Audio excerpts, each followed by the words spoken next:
Salam pemirsa, senang rasanya kita bisa berjumpa kembali bersama saya dalam pembahasan buku Bugar Selamanya. Buku ini memberikan kepada kita perubahan pola hidup yang akan menambah umur dalam hidup Anda dan menambah semangat tahun-tahun Anda, dan juga kekuatan harian untuk merangkul kebugaran fisik, mental, dan spiritual, motivasi, inspirasi, dan dorongan, kisah kemenangan, dan wawasan menarik tentang manusia dan penciptanya. Ketika kita mau merubah akan pola hidup kita, akan menambah umur kita dan juga semangat di hari-hari kita. Kekuatan untuk merangkul akan kebugaran fisik kita, mental, dan spiritual. Di situ juga ada motivasi, inspirasi, dan dorongan. Setelah 3 ini kita lakukan dalam kehidupan kita, maka kita mempunyai kisah kemenangan dan wawasan tentang manusia dan penciptanya. Betapa pentingnya kita manusia dapat merubah akan segala sesuatunya untuk bersama dengan Tuhan. Maka dengan motivasi, inspirasi, dan dorongan kita memakai itu di dalam kehidupan kita, maka kita mendapatkan kemenangan tentang manusia dan penciptanya. Wawasan menarik bagaimana kita mau hidup bersama dengan Tuhan. Pada saat ini kita akan masuk dalam pembahasannya dengan judul Paradoks Menurunkan Berat Badan. Ayat intinya terdapat dalam Mazmur 33 ayat 11. Tetapi rencana Tuhan tetap selama-lamanya, rancangan hatinya turun-temurun. Yesus pastinya membuat beberapa pernyataan paradoks yang meninggalkan banyak orang menggaruk-garuk kepala mereka, seperti kehilangan nyawa untuk memperolehnya, Matius 10 ayat 39. Yang terkecil adalah yang terbesar, Lukas 9 ayat 48. Yang terdahulu akan menjadi yang terakhir, dan yang terakhir akan menjadi yang terdahulu, Markus 10 ayat 31. Kasihilah musuhmu dan berdoalah bagi mereka yang menganiaya kamu, Matius 5 ayat 44. Di sini sudah dikatakan kepada kita di ayatnya bahwa tetapi rencana Tuhan tetap selama-lamanya, rancangan hatinya turun-temurun. Rancangan Tuhan tetap selama-lamanya ada di dalam kehidupan kita. Rancangan hatinya Dia berikan kepada kita. Terkadang Yesus memberikan semua itu di dalam kehidupan kita untuk kita dapat belajar, untuk kita dapat merubah akan kehidupan kita menjadi manusia yang lebih baik lagi. Ketika Yesus memberikan pernyataan seperti itu, mereka dapat menggaruk-garuk kepala mereka. Berarti sangat luar biasa Tuhan memberikan mereka suatu pernyataan yang baik, sehingga mereka sampai menggaruk-garuk kepala bagaimana mereka memikirkan pernyataan itu. Bagaimana kasih Tuhan di dalam kehidupan mereka, sehingga mereka dapat memikirkan lebih dalam lagi. Seperti kehilangan nyawa untuk memperolehnya. Tuhan katakan kepada kita, begitu banyak mujizat yang ada di dalam kehidupan kita. Tadi di sini katakan seperti kehilangan nyawa untuk memperolehnya. Yang terkecil adalah yang terbesar. Yang terdahulu akan menjadi yang terakhir, dan yang terakhir akan menjadi yang terdahulu. Kasihilah musuhmu dan berdoalah bagi mereka yang menganiaya kamu. Rancangan Tuhan itu indah di dalam kehidupan kita. Rencana Tuhan itu baik untuk kita. Ketika Tuhan memberikan kepada kita kehilangan nyawa untuk memperoleh, maka kita akan lakukan itu. Ketika kita merasa kita terkecil, maka Tuhan memandang kita adalah yang terbesar. Tapi jangan kita merasa bahwa kita besar, kita kuat. Tetapi Tuhan katakan bagaimana kita merasa kita tidak layak di hadapan Tuhan. Jadi sini juga dikatakan bahwa yang terdahulu akan menjadi yang terakhir. Ketika kita semua sudah menjadi manusia yang baik, manusia yang takut akan Tuhan, tetapi suatu saat kita bisa berbalik, yaitu untuk Tuhan katakan yang terdepan akan terkebelakang, yang terkebelakang akan terdepan. Ketika kita mau melakukan segala pekerjaan kita, mungkin kita merasa bahwa kita yang di depan. Tapi bagaimana Tuhan punya rencana yang begitu luar biasa, kita bisa saja kembali ke belakang. Jadi sini Tuhan katakan, kasihilah musuhmu yang menganiaya kamu. Sangat luar biasa. Tuhan memberikan kita perintah untuk kasihi musuhmu. Tuhan memberikan kepada kita amanat untuk kita dapat saling memaafkan antara satu sama lain. Ya inilah kasih Tuhan di dalam kehidupan kita. Kasih Tuhan yang begitu luar biasa, Dia berikan secara cuma-cuma. Kita manusia biarlah kita dapat menerima itu. Kita bersyukur, kita mau mendapatkan akan karunia, akan hikmat baru dari Tuhan. Jika obesitas menjadi masalah pada masa itu, saya yakin dia akan mengatakan sesuatu yang sama paradoksnya. Jika Anda ingin menurunkan berat badan, Anda harus menambah berat badan. Kedengarannya tidak masuk akal, biar saya jelaskan. Menurunkan berat badan adalah resolusi tahun baru nomor 1 yang dibuat dan dilanggar setiap tahun. Kemanapun Anda berpaling, iklan TV, iklan cetak, tanda-tanda di tiang telepon, email, Anda dapat menemukan iklan terbaru cara cepat menurunkan berat badan. Kembali lagi Tuhan ingatkan kepada kita supaya kita menjaga akan tubuh kita, menurunkan berat badan kita. Jika obesitas sudah menjadi masalah pada masa itu, dia yakin dia akan mengatakan sesuatu sama paradoksnya. Jika kita ingin menurunkan berat badan, kita harus menambah berat badan. Ini kedengarannya tidak masuk akal. Maka dia menjelaskan itu bahwa menurunkan berat badan adalah resolusi tahun baru nomor 1 yang dibuat. Ketika tahun baru atau kita menurunkan berat badan, pasti kita lakukan, pasti kita buat. Tetapi ada juga yang kita langgar. Ya mungkin kita mau menurunkan berat badan pada saat ini, besok kita sudah melihat hal-hal yang baru, maka kita mulailah untuk mencari cara untuk kita bisa mendapatkannya. Tapi di sini jika kita mau menurunkan berat badan, ya kita harus betul-betul, kita harus sungguh-sungguh, kita harus komitmen itu di dalam kehidupan kita. Jadi sini juga dikatakan bahwa Anda dapat menemukan iklan terbaru cara cepat menurunkan berat badan. Begitu banyak cara yang ada di dunia ini untuk kita melihat, untuk kita dapat praktekkan itu. Tetapi kita manusia, kita tidak mau untuk mencari cara yang lebih luas lagi. Ketika kita mau menurunkan berat badan, pasti ada sesuatu yang membuat kita untuk tidak melakukannya.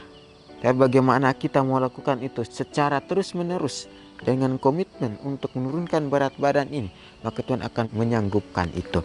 Jadi sini dikatakan bahwa orang Amerika menghabiskan sebanyak 33 miliar dolar demi obsesi kehilangan berat badan. Meskipun banyak orang mencoba menurunkan berat badan karena alasan keindahan dan kecantikan, ada saja alasan medis yang masuk akal mengapa orang yang mengalami obesitas perlu menurunkan berat badan.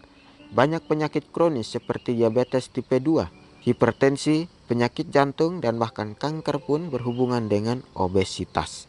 Ya di sini diterangkan bagaimana orang Amerika ini dia menghabiskan uang sebanyak 33 miliar demi obsesi kehilangan berat badan. Tetapi kalau kita berpikir secara logika kita, jika kita mau menurunkan berat badan, pasti kita akan berolahraga, kita akan melakukan fitness, kita harus melakukan hal-hal yang terbaik untuk kita dapat menurunkan berat badan. Ya di sini alasan medis juga masuk akal. Betapa pentingnya orang yang mengalami obesitas perlu menurunkan berat badan.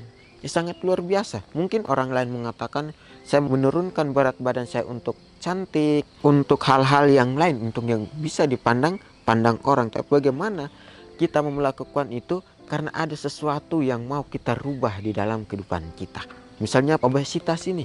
Kalau kita tidak mau menurunkan berat badan kita, kita tidak mau melakukan segala aktivitas kita dengan berolahraga, dengan fitness, maka kita hanya mengungkapkan itu, tapi kita tidak melakukan akan komitmen itu, akan cara itu untuk kita dapat menurunkan berat badan.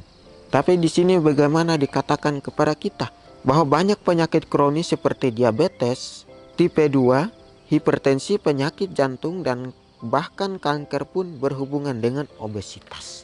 Sangat luar biasa. Obesitas itu banyak penyakit yang juga berhubungan dengan obesitas. Ketika kita sudah diberikan amaran untuk kita dapat menurunkan berat badan, maka kita lakukan itu dengan setiap harinya. Supaya kita tidak lagi mengalami akan masalah penyakit seperti itu. Jadi di sini katakan, lalu mengapa saya percaya Yesus akan mengatakan kita perlu menambah berat badan agar dapat menurunkan berat badan? Karena dia tahu bahwa ketika berat badan Anda turun dengan cepat melalui gimmick, menahan lapar, dan diet tidak masuk akal. Dan akhirnya kehilangan berat badan yang salah, yaitu otot dan air, sementara tubuh dalam pengaturan untuk terus menambah lemak. Ini sangat luar biasa ya.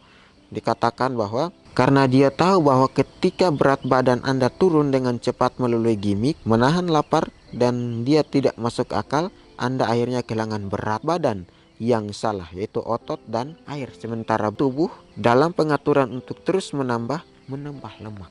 Di sini katakan, lalu mengapa saya percaya Yesus akan mengatakan kita perlu menambah berat badan agar dapat menurunkan berat badan? Karena Tuhan tahu bahwa ketika berat badan kita turun dengan cepat melalui gimik, menahan lapar dan lain sebagainya, itu tidak masuk akal. Tetapi bagaimana kita berolahraga? Jangan juga kita terlalu lama untuk kita melakukan hal-hal itu. Dengan hal-hal diet juga.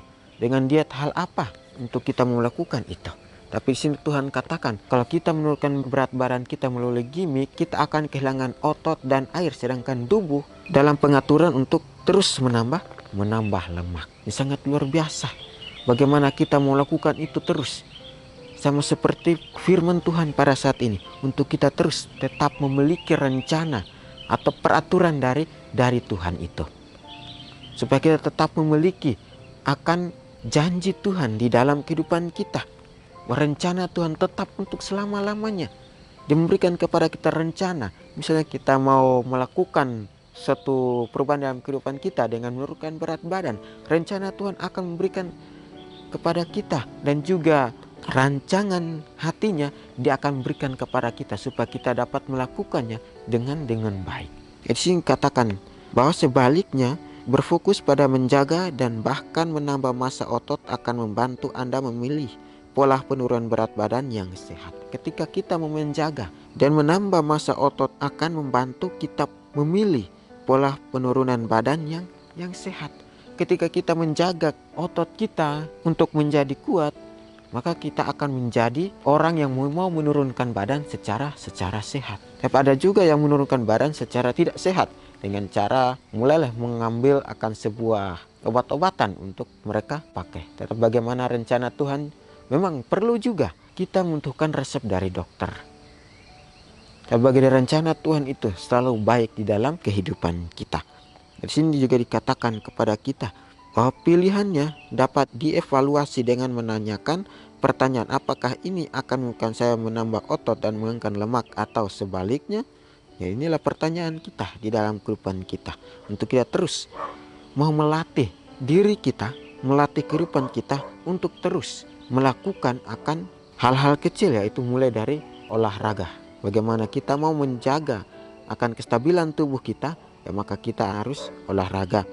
Ya, sini juga dikatakan pendekatan penurunan berat badan yang sehat terdiri dari keseimbangan antara latihan kardiovaskular atau aerobik, latihan kekuatan, peregangan, nutrisi yang tepat, dan yang terpenting tidak terobsesi dengan berat badan Anda pada timbangan.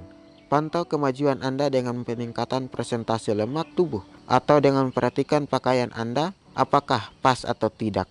Menambah berat otot untuk menurunkan berat lemak mungkin adalah ide yang terdengar radikal, tapi begitu kita memahami fisiologi yang dibalik bagaimana tubuh kita bekerja, kita dapat melihat mengapa jalannya merupakan rencana bagi segala generasi. Mazmur 33 ayat 11. Tuhan, bantulah saya untuk mengingat bahwa nasihat-Mu benar meskipun kelihatannya bertolak belakang. Paradoks. Jadi sini katakan kepada kita bahwa pendekatan penurunan berat badan yang sehat terdiri dari keseimbangan antara latihan aerobik, latihan kekuatan, peregangan, nutrisi yang tepat, dan yang terpenting tidak terobsesi dengan berat badan Anda pada timbangan.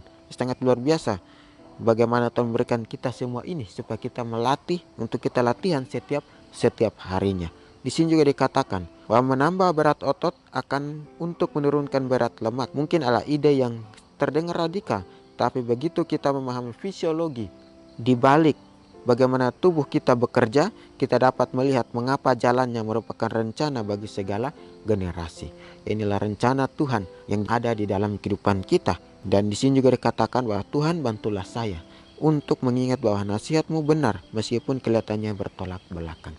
Ketika kita mau melakukan segala sesuatunya, kita minta Tuhan untuk membantu kita mengingat bahwa nasihat Tuhan yang benar meskipun kelihatannya bertolak belakang. Tapi bagaimana kita melihat kasih Tuhan itu di dalam kehidupan kita, bagaimana kita melihat akan rencana Tuhan yang terbaik dalam kehidupan kita. Biarlah pelajaran ini dapat membuat kita untuk semangat lagi dapat berolahraga, beraktivitas dengan baik, melakukan penurunan badan yang secara baik.